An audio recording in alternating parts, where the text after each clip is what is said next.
sa maraming kabansanan, mga may sakit at mga magulang na wala ng kumakalinga dahil sa kahirapan na maulungkulan.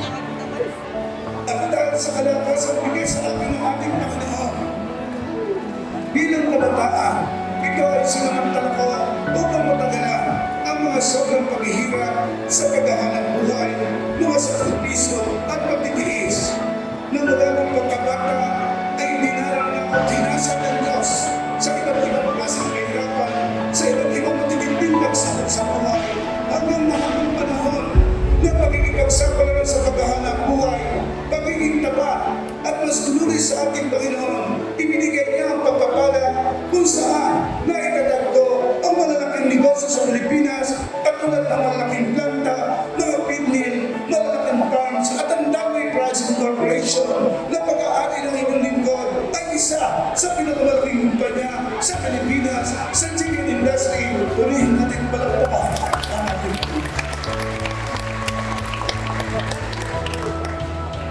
mga kapatid ko sa batas. Bakit ko po sinasabi sa inyo ito?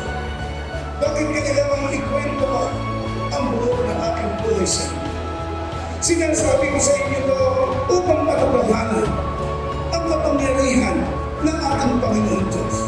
Sinasabi ko sa inyo ito upang matutuhanan na ang kanyang mga salita ay makabuluhan sa mga tao na sa kanya ay nagiging tapat, ay sumusunod at sumusunod. Ako po ang buhay ng patutuhan ng Diyos.